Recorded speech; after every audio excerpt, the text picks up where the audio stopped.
আসসালামু আলাইকুম প্রিয় দর্শক, স্বাগত জানাচ্ছি আমার দেশ লিড নিউজের সঙ্গে আছি আরমান মুজাহিদ। আমাদের আজকের লিড নিউজের শিরোনাম, চট্টগ্রাম বন্দর চালাবে বিদেশিরা, কমিশন যাবে শেখ পরিবারে। নিউজটি লিখেছেন সোহাগ কুমার বিশ্বাস। চলুন দর্শক বিস্তারিত জেনে নেওয়া যাক। চট্টগ্রাম বন্দরের লালদিয়া টার্মিনাল অপারেশনের দায়িত্ব পেয়েছে Danish giant company AP Moller Maersk গ্রুপের সহকারী প্রতিষ্ঠান এপিএম টার্মিনালস। পানগাঁও আর পতেঙ্গা কন্টেইনার টার্মিনাল পিসিটির মতোই এখান থেকেও কমিশন যাবে শেখ পরিবারের কাছে। পতিত আওয়ামী সরকারের আমলে নেয়া একের পর এক টার্মিনাল বিদেশি কোম্পানির হাতে তুলে দেওয়ার প্রক্রিয়া বর্তমান সরকারও অব্যাহত রাখে। বন্দরের সক্ষমতা বাড়ানো সরকারের উদ্দেশ্য থাকলেও এর পেছনে রয়েছে বড় অঙ্কের কমিশন ভাগাভাগির চিত্র, যার পুরোটাই যাচ্ছে শেখ পরিবার ও শীর্ষ আওয়ামী নেতাদের পকেটে। এতে পতিত ফ্যাসিস্টের অর্থনীতির ভিত আরও মজবুত হওয়ার পাশাপাশি বন্দরের মতো স্পর্শকাতর একটি প্রতিষ্ঠানের নিয়ন্ত্রণও থাকবে পলাতক দলটির হাতে। এর ফলে যে কোনো সময় নতুন করে অস্থিরতা তৈরির আশঙ্কা করছেন বিশ্লেষকরা। সবার আগে বিদেশি প্রতিষ্ঠানের কাছে ছেড়ে দেওয়া পিসিটির দায়িত্ব পাওয়া সৌদি আরবের প্রতিষ্ঠান RSGTI এর লোকাল এজেন্ট শেখ মুজিবুর রহমানের চাচাতো ভাই শেখ হাফিজের মালিকানাধীন প্রতিষ্ঠান SHR শিপিং।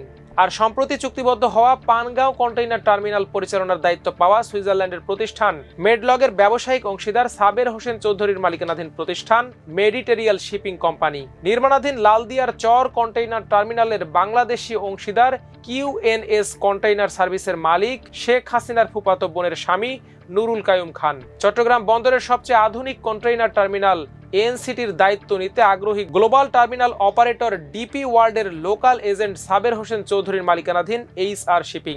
আগে ডিপি ওয়ার্ল্ডের সব কাজ HR শিপিং করলেও গত 3 মাস ধরে এ প্রতিষ্ঠানের কেউই ডিপি ওয়ার্ল্ডের হয়ে বন্দরে আসেননি।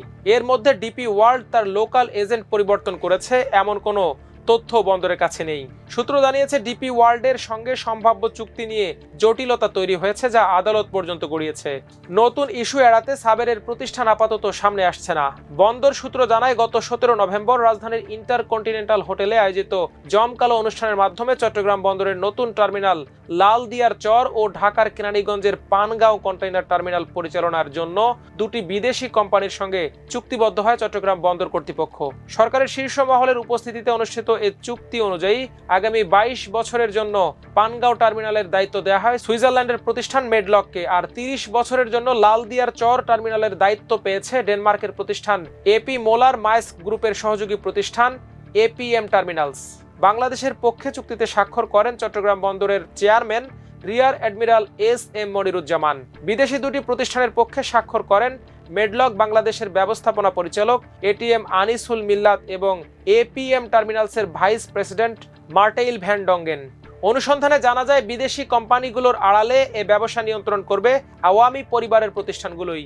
এপিএম টার্মিনালসের লোকাল এজেন্ট হিসেবে নিয়োগ করা হয় নুরুল কায়ুম খানের মালিকানাধীন QNS কন্টেইনার সার্ভিসেসকে। নুরুল কায়ুম আওয়ামী লীগের 17 বছর চট্টগ্রাম বন্দরকে জিম্মি করে রেখেছিলেন। এ সময় তার মালিকানাধীন কন্টেইনার ইয়ার্ড অন্য 18টি ইয়ার্ডের সমান ব্যবসা করেছে। সরকারি প্রজেক্ট কার্গো হ্যান্ডেলিং করেছে একচেটিয়াভাবে। তার প্রভাব এখনো চট্টগ্রাম বন্দরে বিদ্যমান। আওয়ামী আমলে চট্টগ্রামের পটিয়া ও আনোয়ারা থেকে নির্বাচন করার ইচ্ছা ও প্রচারও চালিয়েছিলেন তিনি। একই দিনে অনুষ্ঠিত পানগাঁও বন্দর অপারেশনের দায়িত্ব পাওয়া সুইজারল্যান্ডের প্রতিষ্ঠান মেডলগের বাংলাদেশি এজেন্টের নাম মেডিটেরিয়াল শিপিং কোম্পানি, যার মালিক আওয়ামী লীগের পতিত মন্ত্রী সাবের হোসেন চৌধুরী। দীর্ঘদিন ধরে এই প্রতিষ্ঠান দুটি একে অন্যকে লজিস্টিক ও ট্রান্সপোর্ট সুবিধা দিয়ে আসছে। 2013 সালে কার্যক্রম শুরু হওয়ার পর থেকে এখন পর্যন্ত লাভের মুখ দেখেনি পানগাঁও টার্মিনাল। প্রতি বছর মোটা অঙ্কের লোকসান গুনতে হয়েছে চট্টগ্রাম বন্দরকে। ঢাকার ব্যবসায়ীরাও এই টার্মিনাল ব্যবহারে আগ্রহী নন, কারণ টার্মিনাল পরিচালনায় অর্থাৎ পণ্য খালাস বা জাহাজীকরণ করতে যে কয়েকটি সহযোগী প্রতিষ্ঠান গড়ে উঠতে হয় পানগাঁও টার্মিনাল ঘিরে, সেই প্রতিষ্ঠানগুলো এখনো গড়ে ওঠেনি। অভিযোগ রয়েছে, ইচ্ছাকৃতভাবে এতদিনে সব সাপোর্ট দেয়নি আওয়ামী সরকার। বছরের পর বছর লোকসান দেখিয়ে শেষ সময়ে বিদেশি প্রতিষ্ঠানের নামে নিজেরাই আনুষ্ঠানিকভাবে টার্মিনাল দুটির দায়িত্ব নেয়ার প্রক্রিয়া শুরু করেছিল সাবের হোসেন চৌধুরীর প্রতিষ্ঠান। অথচ চট্টগ্রাম বন্দরে যে পরিমাণ পণ্য আসা যাওয়া করে তার সিংহভাগই ঢাকা ও তার আশপাশের প্রতিষ্ঠানের। পানগাঁও টার্মিনালের সুযোগ সুবিধা নিশ্চিত করা গেলে এ টার্মিনাল অব্যবহৃত থাকার কোনো যৌক্তিক কারণ নেই। বন্দর সূত্র জানায়, চট্টগ্রামের সাবেক city mayor AJM Nasir Uddin নোয়াখালীর সাবেক এমপি ইকরামুল ইসলাম, পটিয়ার এমপি বিচ্ছু শামসুর প্রভাবে বন্দরের মূল অবকাঠামোয় প্রবেশ করতে পারেনি ঢাকার আওয়ামী লীগ নেতাদের মালিকানাধীন প্রতিষ্ঠানগুলো। তখন থেকে আলাদা টার্মিনাল করে বিদেশি অপারেটর প্রতিষ্ঠান নিয়োগের নামে আড়াল থেকে নিজেরাই টার্মিনালগুলো নিয়ন্ত্রণের ফন্দি আটেন সালমান এফ রহমান। সে পরিকল্পনার অংশ হিসেবেই প্রথমে নির্মাণ করা হয় পানগাঁও কন্টেইনার টার্মিনাল, এরপরেই প্রস্তুত করা হয় পতেঙ্গা কন্টেইনার টার্মিনাল বা পিসিটি। কিন্তু সবার আগে বিদেশি অপারেটর নিয়োগ করা হয় পিসিটিতে। 2019 সালের 31 জুলাই নৌ পরিবহন মন্ত্রণালয়ে বিশ্বের শীর্ষ টার্মিনাল অপারেটরদের অন্যতম সৌদি আরবের Red Sea Gateway Terminal company লিমিটেডের সঙ্গে পিপিপি ভিত্তিক একটি সমঝোতা স্মারক স্বাক্ষর করে। কিন্তু 2022 সালের 7 জুন চূড়ান্ত চুক্তি স্বাক্ষর হয় রেড সি গেটওয়ে ইন্টারন্যাশনাল বা RSGTI নামে যুক্তরাজ্যে নিবন্ধিত একটি প্রতিষ্ঠানের সঙ্গে। পতেঙ্গা টার্মিনাল ছিল সম্পূর্ণ নির্মিত, অর্থাৎ গ্রেফিল্ড প্রকল্প হিসেবে চিহ্নিত। কিন্তু পিপিপি পদ্ধতিতে চুক্তি করলে গ্রিনফিল্ড প্রকল্পে করার নিয়ম রয়েছে। তবে শেষ পর্যন্ত পতিত সরকারের সিদ্ধান্তে রেড সি গেটওয়ে ইন্টারন্যাশনালকেই বুঝিয়ে দেওয়া হয় টার্মিনালটি। এ চুক্তির বিরোধিতা করায় চট্টগ্রাম বন্দরের ওই সময়ের এক চেয়ারম্যানকে সরিয়ে দেওয়া হয়েছিল। নাম প্রকাশ না করার শর্তে তিনি আমার দেশকে জানান, প্রতারণার মাধ্যমে করা ওই চুক্তির বিষয়টি তিনি ধরে ফেলেছিলেন। মূলত ওই কোম্পানির সঙ্গে সালমান এফ রহমানের শেয়ার ছিল। এছাড়া শেখ মুজিবের চাচাতো ভাই শেখ হাফিজের মালিকানাধীন SHR শিপিং RSGTI এর লোকাল এজেন্ট। বিষয়টি নিয়ে তখনকার নৌ পরিবহন প্রতিমন্ত্রী খালিদ মাহমুদ চৌধুরীর সঙ্গে একাধিকবার কথা বলেছিলেন তিনি, কিন্তু তার কোনো আগ্রহ না দেখে বিষয়টি সরাসরি তৎকালীন প্রধানমন্ত্রী শেখ হাসিনাকে লিখিতভাবে জানান। ওই চিঠি পাঠানোর কয়েকদিনের মধ্যে তাকে সরিয়ে দেওয়া হয়। তার স্থলাভিষিক্ত হন শেখ হাসিনার আস্থাভাজন র্যাবের সাবেক মুখপাত্র সোহায়েল। বর্তমানে তিনি গণহত্যার সহযোগী হিসেবে গ্রেপ্তার হয়ে কারাগারে আছেন। সোহায়েলকে দিয়ে চুক্তিটি বাস্তবায়ন করা হয়। চট্টগ্রামের শিপ হ্যান্ডেলিং ও বার্থ অপারেটর অ্যাসোসিয়েশনের শীর্ষ এক নেতা নাম প্রকাশ না করার শর্তে জানান, এখন পর্যন্ত চট্টগ্রাম বন্দরের যে 3টি টার্মিনাল বিদেশি প্রতিষ্ঠানের নিয়ন্ত্রণে ছেড়ে দেওয়া হয়েছে তার সবকটির সঙ্গেই কোনো না কোনোভাবে আওয়ামী লীগের, বিশেষ করে সরাসরি শেখ হাসিনার পরিবারের সংশ্লিষ্টতা রয়েছে। এদিকে বন্দর সূত্র জানিয়েছে, বন্দরকে নিজেদের নিয়ন্ত্রণে রাখতেই সুদূর প্রসারী পরিকল্পনা বাস্তবায়ন করেছে পতিত আওয়ামী সরকার। অন্তর্বর্তী সরকার ক্ষমতায় এসে বন্দরের সক্ষমতা বৃদ্ধিকে প্রাধান্য দিতে গিয়ে বিদেশি প্রতিষ্ঠান নিয়োগ প্রক্রিয়া এগিয়ে নিয়ে গেলেও এর পেছনে শেখ পরিবারের কলকাঠি নাড়ানোর বিষয়টি এখনো বুঝে উঠতে পারেনি।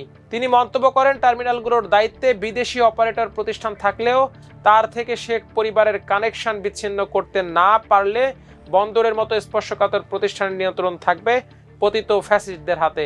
প্রিমিয়ার বিশ্ববিদ্যালয়ের উপাচার্য অর্থনীতিবিদ অধ্যাপক নসরুল কাদির জানান, টার্মিনালগুলোতে বিদেশি অপারেটর প্রতিষ্ঠান নিয়োগ প্রক্রিয়া অস্বাভাবিক দ্রুততা ও গোপনীয়তার সঙ্গে করা হচ্ছে।